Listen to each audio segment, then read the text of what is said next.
ஜெய் சாயிராம். நம்ம சாயன்பர்கள் எல்லாரும் எப்படி இருக்கீங்க? எல்லாரும் நல்லா இருப்போம். ஓம் சாயிராம். வெகு நாட்களாக உன் மனதை வாட்டும் மிகப்பெரிய பிரச்சனைக்கு ஒரு முற்றுப்புள்ளி வைக்கப் போகிறேன் உன் சாயி தேவா. ஆம் குழந்தையே, நீ ஆவலோடு எதிர்பார்த்த செய்திதான் அதேதான் வந்திருக்கிறது. கேட்டுப்பார், சந்தோஷமாக இரு, ஆனந்தமாக இரு. பொலிவான முகத்தை, தெளிவான முகத்தை தான், தெளிவான சிந்தனையை, நல்ல எண்ணத்தை தான் நான் உன் முகத்தில் தினம் தினம் பார்த்து கொண்டே இருக்கிறேன். உன்னுடைய நல்ல எண்ணமே, உன் நேர்மையே உன்னை வழிநடத்தி செல்லும். உனக்கான நல்ல வாழ்வை உனக்காகவே கொடுக்கும். உனக்கான நல்ல வாழ்வு உனக்காகவே காத்து கொண்டிருக்கிறது. உன்னை சுற்றி இருப்பவர்கள் அனைவரையும் நல்லவர்களாகவே எண்ணிக்கொண்டு உன்னுடைய அனைத்து விஷயங்களையும் அவர்களோடு பகிர்ந்து கொள்கிறாய். ஒன்றை நன்றாக புரிந்து கொள் என் பிள்ளையே, உனக்கு சில விஷயம் புரியவும் இல்லை. உன்னை சுற்றி இருப்பவர்கள் அனைவருமே உன்னை போல் நல்லவர்களாகவே இருக்க வேண்டும் என்று நினைக்காதே. அவர்கள் வாயளவில் உனக்கு ஆறுதலை சொல்லிவிட்டு மனதளவில் நீ படும் கஷ்டங்களை பார்த்து ரசித்து கொண்டுதான் இருக்கிறார்கள் என்பதை எப்பொழுதுதான் நீ புரிந்து கொள்ளப் போகிறாய்? மனதளவில் நீ படும் கஷ்டத்தை பார்த்து அவர்கள் சந்தோஷப்படுகிறார்கள் என்பதை புரிந்து கொள்ளாமல் உன்னுடைய மனவேதனையை அனைத்தையும் அவர்களிடமே போய் கொட்டிக் கொண்டிருக்கிறாய். அது மட்டுமல்லாமல் உன்னுடைய இந்த செயலை கேட்டுவிட்டு, உன்னுடைய பிரச்சனையை கேட்டுவிட்டு அதை மற்றவர்களிடம் சொல்லிக்கொண்டு சந்தோஷமும் பட்டு கொண்டிருக்கிறார்கள். ஆனால் அப்பாவியான என் குழந்தையே, இதை புரிந்து கொள்ளாமல் நீ மீண்டும் மீண்டும் அவர்களிடமே போய் ஆறுதலை தேடுகிறாயே. இது புரிகிறதா அல்லது புரிந்தும் புரியாமல் போல் செய்கிறாயா என்று உன் சாயப்பாவிற்கும் தெரியவே இல்லை. நான் கூறுவது உனக்கு ஒன்றே ஒன்றுதான். எப்பொழுதுமே யாரிடமும் போய் அனைத்து ரகசியத்தையும் கஷ்டத்தையும் கூறிக்கொண்டே இருக்காதே, பகிர்ந்து கொண்டே இருக்காதே. உன்னை சுற்றி இருப்பவர்கள் அனைவரும் உண்மையானவர்கள் அல்ல என்பதை முதலில் புரிந்து கொள். மூன்றாம் நபர் கூட உன்னிடம் அன்பாகவும் உண்மையாகவும் இருப்பார்கள். ஆனால் உன்னை சுற்றி இருப்பவர்கள்தான் உனக்கு மிக மிக அதிகமாக துரோகத்தை இழைப்பார்கள். இதுதான் மனிதனின் மனம். அதுபோலத்தான் பல பேர் உன் அருகாமையிலேயே இருந்து கொண்டு உனக்கு பல துரோகத்தையும் பல கஷ்டங்களையும் கொடுத்து கொண்டிருக்கிறார்கள். நீ படும் வேதனையை பார்த்து ரசித்து கொண்டு வாழ்ந்து கொண்டும் இருக்கிறார்கள். அவர்கள் யார் என்பதை மிக சரியான நேரத்தில் நான் உனக்கு அடையாளம் காட்டுகிறேன். உனக்கான ஆபத்து உன்னை சுற்றி இருப்பவர்களால் நிறையவே இருக்கிறது. எனவே முதலில் கவனமாக இருக்க பழகிக்கொள்.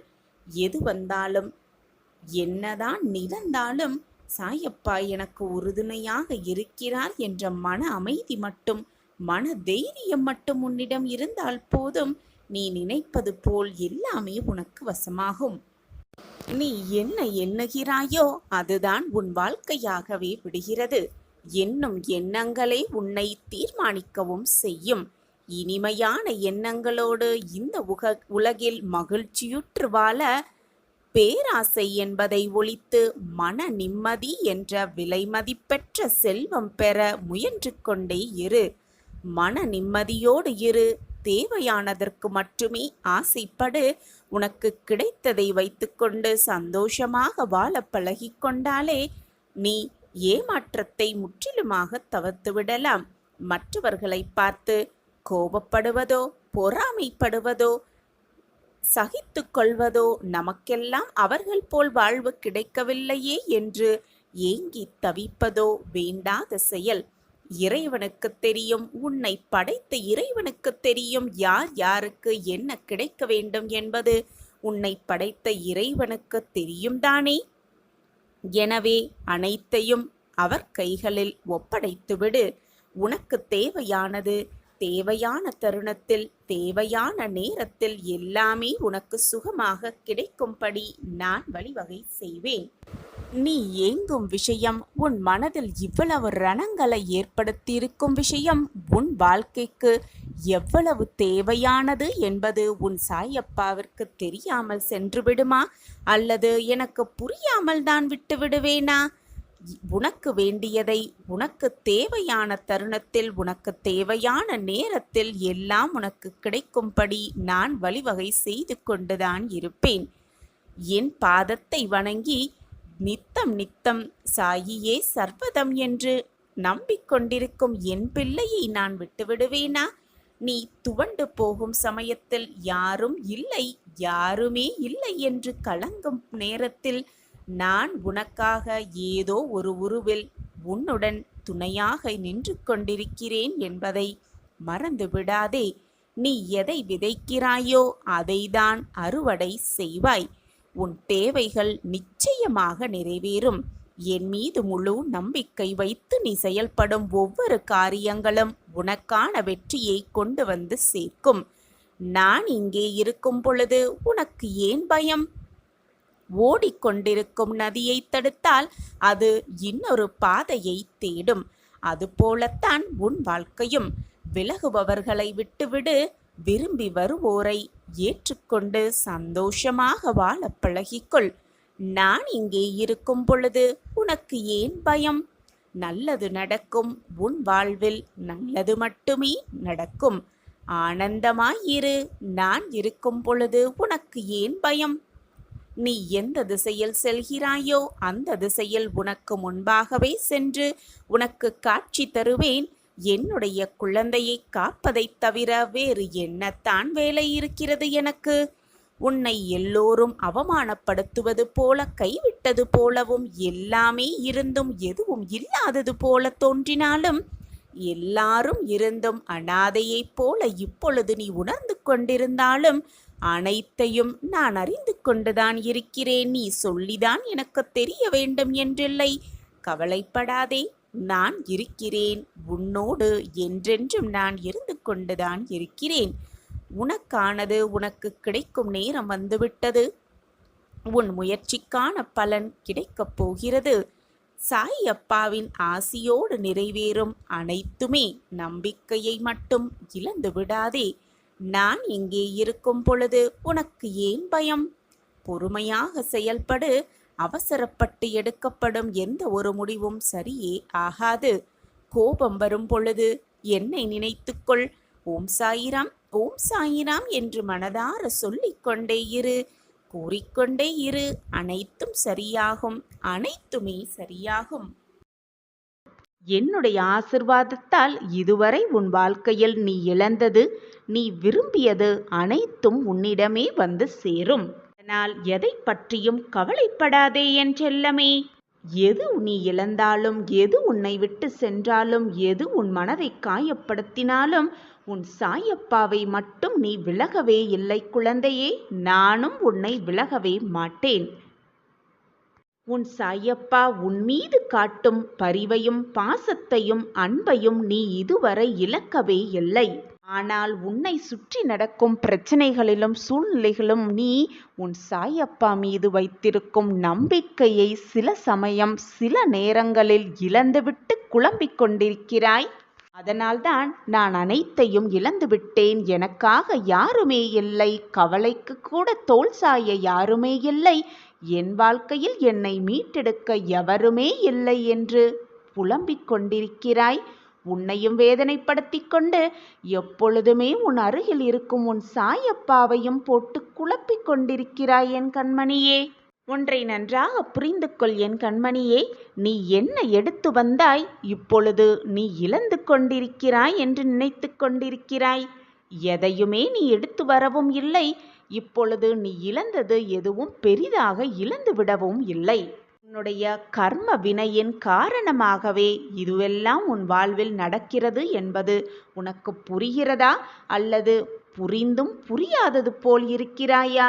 உன் வாழ்வில் நீ இதுவரை இழந்ததை எல்லாம் மீட்டுத்தர உன் அப்பா நான் இருக்கும் பொழுது எனக்காக யாருமே இல்லை என்று நீ வேதனைப்படுவதும் கோபப்படுவதும் எனக்கு வருத்தமாக இருக்கிறது பிள்ளையே. உன்னுடைய காத்திருப்புக்கான சரியான பலனை நான் நிச்சயமாக உனக்கு கொடுப்பேன். இதில் எந்த ஒரு மாற்றமுமே இல்லை. வாழ்க்கையில் மகிழ்ச்சியாக வாழ சில வழிமுறைகளை கூறுகிறேன். கேட்டு அதன்படி நட. எப்பொழுதும் உன் வாழ்வில் நிம்மதி இருக்கும். நிம்மதி இருந்தால் மகிழ்ச்சி தானாகவே வந்துவிடும். உனக்கு தேவையில்லாததை நான் உனக்கு கொடுக்கவே மாட்டேன். நம்பிக்கை, பக்தி, பொறுமை, சகிப்புத்தன்மை, நம்பிக்கையோடு வரும் தைரியம் அனைத்தையும் உன் வாழ்க்கையில் நீ கடைப்பிடித்தால் நீ செல்லும் பாதை மிக சரியான பாதையாகவே இருக்கும். நீ எதிர்பார்த்ததை விட உன் வாழ்வில் நல்ல மாற்றங்கள் நிகழும். என்னுடைய அருளும் ஆசிர்வாதமும் உனக்கு எப்பொழுதுமே உண்டு. நீ ஜெயமாக நலமோடு வளமோடு தான் வாழ்வாய். உன்னோடு எப்பொழுதுமே நான் உனக்கு துணையாக இருப்பேன். உன்னை அவமானப்படுத்துபவர்களை, உன்னை வேண்டாம் என்று உதறி ஒதுக்குபவர்களை நினைத்து மனம் வருந்தாமல் இடு. ஏனென்றால் உனக்கு தேவையானதை உனக்கு தகுந்த நேரத்தில் நான் உன்னிடம் கொண்டு வந்து சேர்ப்பேன். அதுவரை பொறுமையாக இரு. நம்பிக்கையை மட்டும் இழந்து விடாமல் இரு. நீ பொறுமையாக இருந்து பார். உன்னை வேண்டாம் என்று உதறி சென்றவர்கள், உன்னை வெறுத்தவர்கள், அவர்களே கண் பார்க்க நீ மிக பிரம்மாண்டமாக வளர்ந்து அவர்கள் முன்பு வந்து நிற்பாய். என் அன்பு பிள்ளையே, என்னுடைய கருணையான பார்வை எப்பொழுதும் உன் மீது இருக்கிறது. பயமில்லாமல் நீ உன்னுடைய வழியை எடுத்து வைத்து கொண்டே இரு. நிச்சயமாக இன்றல்ல என்றாவது ஒரு நாள் வெற்றிக்கான இலக்கை தொடுவாய், தொட்டே விடுவாய். நான் உனக்கு துணையாக எப்பொழுதும் வந்து கொண்டே இருக்கிறேன். 8 திசைகளிலும் இருந்து என் பார்வை உன்னை பார்த்து கொண்டுதான் இருக்கிறது. உனக்கு முன்பாக ஒரு வழிகாட்டியாகவும் பின்பாக ஒரு பாதுகாவலனாகவும் நான் இருந்து உன்னை வழிநடத்தி கொண்டிருக்கும் போது தேவையில்லாத பயமோ குழப்பமோ உன் மனதில் எழவே எழ வேண்டாம். உனக்கு துணையாக எப்பொழுதும் நான் இருக்கிறேன். உன் மனம் வேதனையாக இருக்கும் சமயத்தில் என்னிடம் ஓடி வந்து நீ மண்டியிட்டு அழும் பொழுது என் மனம் என்ன வேதனைப்படுகிறது என்பது உனக்கு புரியுமா? நான் அதை எப்படி விவரிக்கும் என்பது கூட எனக்கு தெரியவில்லை. என் மனம் அத்தனை வழிகளோடு சுமந்து கொண்டிருக்கிறேன். நீ கண்ணீர் விடும்போது உன் கர்ம வினைகளையெல்லாம் நான் வாங்கிக் கொண்டு உனக்கு சிறிதளவே கொடுக்கிறேன். உன்னால் எதை தாங்கிக் கொள்ள முடியுமோ, உன் மனதால் எதை தாங்கிக் கொள்ள முடியுமோ அதை மட்டுமே நான் உனக்கு கொடுக்கிறேன். அதுவும் உன்னை காயப்படுத்த வேண்டும், வேதனைப்படுத்த வேண்டும் என்ற எண்ணத்தில் அல்ல. உன்னை பற்றி நீ புரிந்து கொள்ளவும் உன் வாழ்க்கையை பற்றி நீ முழுமையாக புரிந்து கொள்ள வேண்டும் என்பதற்காகத்தான் அந்த கஷ்டத்தையும் உன்னை நோக்கி நான் அனுப்புகிறேன். எனவே அதை புரிந்து கொள். எனக்கு மட்டும் கஷ்டம் வந்து கொண்டே இருக்கிறதே என்று மனதை போட்டு வருத்தி கொள்ளாதே. உனக்கு சோதனைகள் வருகிறது என்றால் இன்பங்கள் உன்னை சூழப்போகிறது என்று அர்த்தம். போராட்டம் மட்டுமே சூழ்ந்து இருப்பது போல நினைத்து கொண்டிருக்கிறாய் என்றால் மிகப்பெரிய சந்தோஷம் உன்னை சூழப்போகிறது என்றுதான் அர்த்தம். துன்பத்திற்கு பின் வரும் இன்பமே இரட்டிப்பு சந்தோஷமாக இருக்கும். அந்த சந்தோஷத்தை அனுபவிக்க தயாராகு, ஆயத்தமாகு. உனக்கான நல்ல நிகழ்வு உனக்காகவே காத்து கொண்டிருக்கிறது.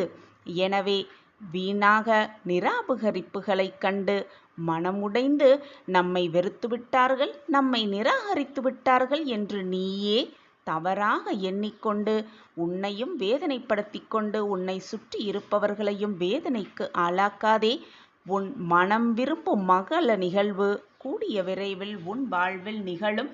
நான் அதை நிகழ்த்தி காட்டுவேன். உன்னுடைய நியாயமான கோரிக்கைகள் எதுவாக இருந்தாலும் 100% நான் நிறைவேற்றித் தருகிறேன்.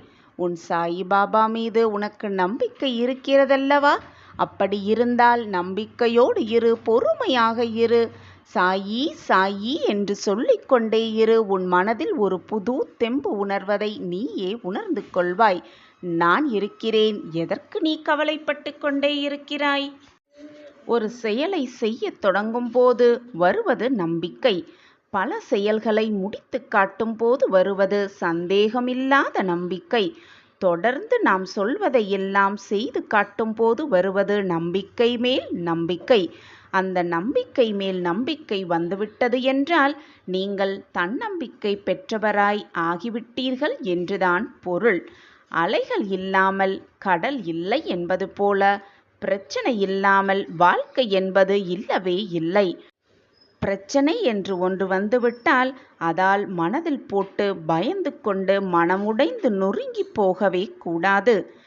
பிறந்த உடனேயே உன்னுடைய பிரச்சனை தொடங்கிவிட்டது. பசிக்காக பிறந்தவுடன் அழுதோமல்லவா, அன்றுதான் அங்குதான் உன் முதல் பிரச்சனையே தொடங்குகிறது. பிறகு வளர வளர வாழ்க்கையில் பணப்பிரச்சனை, உறவு பிரச்சனை, உளவியல் பிரச்சனை என்று பல்வேறு பிரச்சனைகள் அணிவகுத்து வந்து உன்னை தாக்கிக் கொண்டே இருக்கிறது. ஒரு பிரச்சனை முடிந்துவிட்டால் அடுத்த பிரச்சனை தலை தூக்கி விடுகிறது. ஒரு கட்டத்தில் நமக்கு நாமே பிரச்சனையாகி விடுகிறோம். நாம் தான் நமக்கு பிரச்சனையே என்ற நிலையும் உருவாகத்தான் செய்கிறது. அப்படியானால் என்னத்தான் செய்வது சாயிநாதரே என்று நீ என்னிடம் கேட்பது எனக்கு மிக நன்றாகவே புரிகிறது. பிரச்சனைகள் உனது வளர்ச்சிக்கு அடிப்படை என்பதை நீ முதலில் உணர்ந்து கொள். எப்போதெல்லாம் பிரச்சனைகளை சந்திக்கிறாயோ அப்போதெல்லாம் நீ வளர்ச்சியடைந்து கொண்டிருக்கிறாய் என்பதுதான் நிதர்சனமான உண்மை. பிரச்சனைகளும் தடைகளும் போராட்டங்களும் துன்பங்களும் வரும்பொழுது விழிப்புணர்வுடன் யோசித்து அதிலிருந்து எப்படி மீள்வது என்ற சிந்தனையை உன் மனதிற்குள் சுழல விட்டு கொண்டே இரு. நிச்சயமாக உன் வாழ்க்கையில் வெற்றி என்னும் இலக்கை அடைந்தே தீரலாம். உனக்கு வரும் போராட்டங்களையும் துன்பங்களையும் தடைக்கற்களாக பார்க்காமல் படிக்கற்களாக, உன் வளர்ச்சிக்கான படிகளாக பார்க்க கற்றுக்கொள்ளும் போது உன் வாழ்வு மிக முன்னேற்றமான வாழ்க்கையில் செல்லும். அதற்கு நானே சாட்சி. நான் இருக்கும் பொழுது தேவையில்லாத பயமோ குழப்பமோ உன் மனதில் எழ வேண்டாம். நான் எப்பொழுதும் உன்னோடே இருக்கிறேன், உன்னோடே பயணம் செய்து கொண்டிருக்கிறேன். உன் வாழ்க்கைக்கு என்ன தேவை என்பதை பார்த்து பார்த்து நான் செய்து கொண்டே இருக்கிறேன். எனவே நிராகரிப்புகள், போராட்டங்கள், துன்பங்கள், பிரச்சனைகள் என்று எது வந்தாலும் அதை பார்த்து பயந்து மனம் நொந்து விடாதே. நான் உனக்கு துணையாக இருக்கிறேன். உன்னுடைய கஷ்ட காலத்திலிருந்து உன்னை மீட்டெடுப்பேன். உன்னுடைய நியாயமான கோரிக்கைகள் எதுவாக இருந்தாலும் 100% அதை நான் நிறைவேற்றியே தீருவேன். அனைத்து பிரச்சனைகளையும் எப்பொழுதுமே உன் தலையில் வைத்துக்கொண்டு சுமந்து கொண்டே சென்று கொண்டிருந்தால் அதற்கு காரணம் நீதான். உனக்கு பிரச்சனைகளை கொடுத்தவர்கள் அல்ல அதற்கு காரணம். நீதான் தேவையில்லாததையெல்லாம் உன் தலையில் சுமத்தி கொண்டு நான் பிரச்சனையிலேயே வாழ்ந்து கொண்டிருக்கிறேன், என் வாழ்க்கையில் சோகங்கள் முடிவதே இல்லை, எப்பொழுதும் பிரச்சனைகள் இருந்து கொண்டே இருக்கிறது என்று புலம்புவதால் நான் என்ன செய்ய முடியும் குழந்தையே? உன் வீட்டிலும் உன் வாழ்க்கையிலும் நடக்கும் பிரச்சனைகள், அனைத்து பிரச்சனைகளையும் உன் தலையில் சுமத்தி வைத்துக்கொண்டு உன் வேலையையும் நீ சரிவர செய்யாமல் உன்னை சுற்றி இருப்பவர்களையும் மனக்குழப்பங்களோடு வைத்துக்கொண்டு நான் கஷ்டத்தை அனுபவித்து கொண்டிருக்கிறேன் என்று உன் வேலையை கூட செய்யாமல் இருப்பதால் நீயே உன்னை காயப்படுத்தி கொண்டிருக்கிறாய். உன்னை சுற்றி இருப்பவர்களையும் மன வேதனைப்பட வைக்கிறாய். உன்னுடைய அன்றாட வேலைகளை கூட நீ செய்ய முடியாமல் போனால் அதற்கு காரணம் உன்னை சுற்றி இருப்பவர்கள் அல்ல, உனக்கு பிரச்சனைகளை கொடுத்தவர்களும் அல்ல, நீயேதான் என்பதை தீர்க்கமாக புரிந்து கொள். என் குழந்தையே, நீ அழும் பொழுதும் வேதனைப்படும் பொழுதும் என் மனம் துடிக்கின்ற துடிப்பு வேறு யாருக்குமே தெரியாது, எனக்கு மட்டுமே தெரியும். பொறுமையோடு காத்திரு கண்மணி. உன் காதில் நல்ல செய்தி வரும் நேரம் வெகு தொலைவில் இல்லை. எல்லாம் கூடி வரும் நேரம் பார்த்து நீ நான் கஷ்டங்கள் மட்டுமே அனுபவித்துக் கொண்டிருக்கிறேன், என் வாழ்க்கையில் சந்தோஷம் என்பதே இல்லை என்று புலம்பிக் கொண்டிருக்கிறாய். முதலில் புலம்புவதை நிறுத்திவிடு. வரப்போவதை நினைத்து எவ்வளவு மகிழ்ச்சியாக இருக்க முடியுமோ அவ்வளவு மகிழ்ச்சியாக இருந்து பழகு. வருவதை நினைத்து பயப்படாதே. முடிந்ததை நினைத்தும் வருந்திக் கொண்டே இருக்காதே. இப்பொழுது இந்த நொடி எவ்வளவு சந்தோஷமாக இருக்க முடியுமோ அதை அனுபவித்துக்கொள். உன் வாழ்வில் கூடிய விரைவில் ஒரு நல்ல திருப்பம் வந்தே தீரும். அனைவருக்குமே அற்புதமும் அதிசயம் நடக்கும். ஆனால் எல்லாவற்றுக்கும் சில காலமும் சில நேரமும் எடுக்கத்தான் செய்யும். அதுவரைக்கும் நீ பொறுமையாக இருக்கிறாயா என்பதுதான் நான் உனக்கு வைக்கும் சோதனை, உனக்கு வைக்கும் மிக பெரிய பயிற்சி. நீ என்னை இறைவனாக நினைத்தாலும் சரி, கடவுளாக நினைத்தாலும் சரி, உன் அப்பாவாக நினைத்தாலும் சரி, உன் தாயாக நினைத்தாலும் சரி, நான் உன்னை எப்பொழுதும் என்னை மட்டுமே சிந்தித்துக் கொண்டிரு, என்னை மட்டுமே பூஜித்துக் கொண்டிரு என்று எப்பொழுதும் சொன்னதே இல்லை. அதற்கு மாறாக நீ என்மேல் எவ்வளவு நம்பிக்கை வைக்கிறாயோ அதற்கு பல மடங்கு மேலாக நான் உனக்கு நல்லதை மட்டுமே செய்வேன் என்ற நம்பிக்கையோடு இரு. உன் மன வேதனைகள் அனைத்துமே விரைவில் உன் மனதை விட்டு நீங்கிவிடும், மறைந்தும் விடும். நீ நினைக்கும் அனைத்துமே நிறைவேறிவிடும். மனசஞ்சலம் கொள்ளாதே என் பிள்ளையே, நான் இருக்கிறேன் உனக்கு துணையாக, பக்கபலமாக. நமக்காக யாருமே இல்லை என்று கவலைப்பட்டதெல்லாம் போதும், நான் இருக்கிறேன், எப்பொழுதும் சாயப்பா இருப்பார் என்ற மன நிம்மதியோடு நகர்ந்து கொண்டே இரு உன்னுடைய ஒவ்வொரு அடியிலும். ஏனென்றால் என்னுடைய பார்வை எப்பொழுதும் உன் மீதுதான் முழுமையாக இருக்கிறது. சில சமயம் பிரச்சனைகள் வரத்தான் செய்யும். அந்த பிரச்சனையிலிருந்து எப்படி மீள்வது என்று யோசிக்க வேண்டுமே தவிர, என் வாழ்க்கையே முடிந்துவிட்டது, நான் சோகத்திலேயே இருக்கிறேன், பிரச்சனைகள் மட்டுமே என் வாழ்க்கையில் வருகிறது என்று யோசித்து கொண்டு இருக்காதே.